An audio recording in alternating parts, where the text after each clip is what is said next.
6 अक्टूबर 1973 Israel के लिए यह एक सामान्य दिन नहीं था। यह यहूदी धर्म का सबसे पवित्र त्योहार था, योम किप्पुर।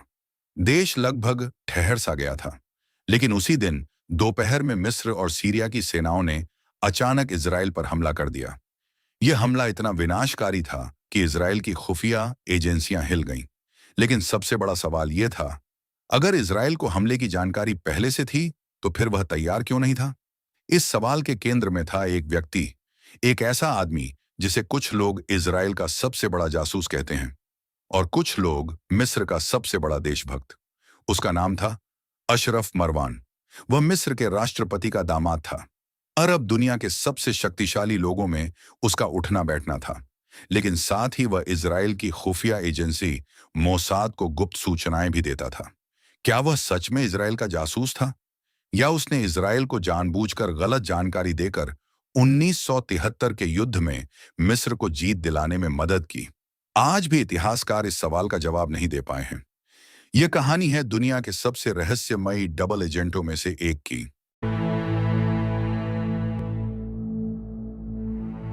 अशरफ मरवान का जन्म 1944 में काहिरा में हुआ था। उसके पिता सेना में अधिकारी थे। बचपन से ही वह महत्वाकांक्षी था। उसे शक्ति, पैसा और प्रभाव पसंद था।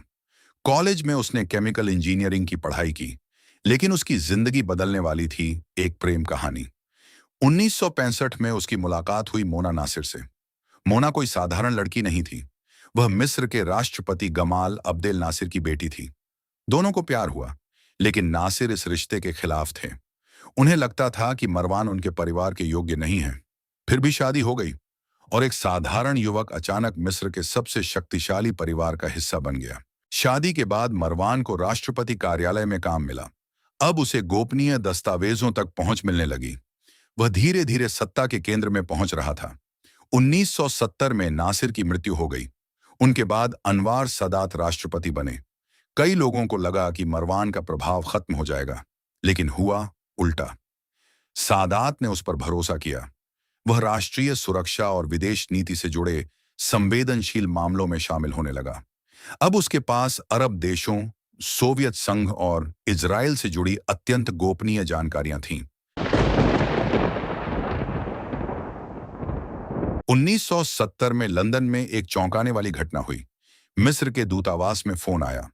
फोन करने वाले ने दावा किया कि उसके पास इजराइल के लिए महत्वपूर्ण जानकारी है। शुरू में किसी ने विश्वास नहीं किया, लेकिन जब उसकी पहचान सामने आई तो सब हैरान रह गए। वह था अशरफ मरवान। मोसाद के अधिकारी भी स्तब्ध थे। इतना उच्च पदस्थ व्यक्ति खुद संपर्क क्यों करेगा? क्या वह पैसे चाहता था? क्या वह सत्ता चाहता था, या कोई और खेल खेल रहा था? कुछ समय बाद पहली मुलाकात हुई। मरवान ने जो जानकारी दी वह अत्यंत गोपनीय थी, और सबसे महत्वपूर्ण बात, वह जानकारी सही निकली। मोसाद ने उसे कोड नेम दिया, डेंजेल, यानी फरिश्ता।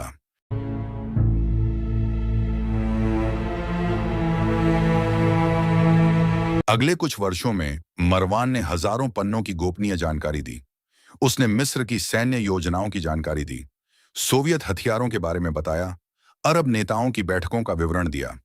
कई बार उसकी जानकारी इतनी सटीक होती थी कि मोसाद के अधिकारी दंग रह जाते थे। धीरे धीरे वह मोसाद का सबसे भरोसेमंद स्रोत बन गया। लेकिन कुछ अधिकारी संदेह भी करते थे। वे पूछते थे, क्या यह इतना आसान हो सकता है? क्या मिस्र का राष्ट्रपति इतना बड़ा रहस्य किसी ऐसे व्यक्ति को सौंप सकता है जो इजराइल को जानकारी बेच रहा हो? यहीं से डबल एजेंट वाली थ्योरी शुरू हुई। 1973 में मिस्र और सीरिया एक बड़े हमले की तैयारी कर रहे थे। यह योजना अत्यंत गोपनीय थी। 5 अक्टूबर 1973 को मरवान ने तत्काल मोसाद से संपर्क किया। उसने कहा, युद्ध होने वाला है। यह इजराइल के लिए बहुत बड़ी चेतावनी थी, लेकिन उसने एक महत्वपूर्ण गलती की। उसने बताया कि हमला शाम को होगा। वास्तविक हमला दोपहर में शुरू हो गया। कुछ घंटों का यह अंतर बेहद महंगा साबित हुआ। इजराइल को भारी नुकसान हुआ। हजारों सैनिक मारे गए और घायल हुए। यहीं से विवाद शुरू हुआ।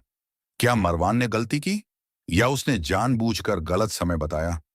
यदि उसने जानबूझकर ऐसा किया तो वह वास्तव में मिस्र का डबल एजेंट था। यदि नहीं तो वह इजराइल का सबसे मूल्यवान जासूस था, जिसने युद्ध की चेतावनी देकर बड़ा नुकसान टाल दिया। आज तक इस प्रश्न का कोई निश्चित उत्तर नहीं है। युद्ध के बाद इजराइल में जांच शुरू हुई। कुछ अधिकारियों का कहना था कि मरवान ने देश को बचाया। दूसरे अधिकारियों का दावा था कि वही सबसे बड़ा धोखेबाज था। मिस्र में भी बहस छिड़ गई। कुछ लोग उसे गद्दार मानते थे, दूसरे उसे राष्ट्रीय हीरो बताते थे, क्योंकि यदि उसने इजराइल को गलत समय बताया था तो उसने मिस्र की जीत में महत्वपूर्ण भूमिका निभाई थी। इस तरह दोनों देशों में उसकी पहचान विवादों से घिर गई। 27 जून 2007, लंदन। अशरफ मरवान अपने अपार्टमेंट की बालकनी से नीचे गिर गया। उसकी मृत्यु हो गई। पुलिस जांच शुरू हुई, लेकिन आज तक स्पष्ट नहीं हो पाया कि यह आत्महत्या थी, दुर्घटना थी या हत्या। कई लोगों का मानना है कि किसी ने उसके रहस्य हमेशा के लिए दफना दिए। कुछ उंगलियां मिस्र की ओर उठीं, कुछ ने इजराइल पर शक किया, लेकिन कोई ठोस प्रमाण कभी सामने नहीं आया। उसकी मौत ने रहस्य को और गहरा कर दिया। आज लगभग आधी सदी बाद भी अशरफ मरवान की असली पहचान विवाद का विषय है। क्या वह मोसाद का सबसे सफल एजेंट था? क्या वह मिस्र का महान देशभक्त था जिसने इजराइल को भ्रमित किया? या वह दोनों पक्षों के बीच अपना अलग खेल खेल रहा था? इतिहास के कई रहस्य समय के साथ सुलझ जाते हैं, लेकिन अशरफ मरवान का रहस्य आज भी जीवित है। शायद दुनिया कभी नहीं जान पाएगी कि वह वास्तव में कौन था, एक गद्दार, एक हीरो या इतिहास का सबसे सफल डबल एजेंट।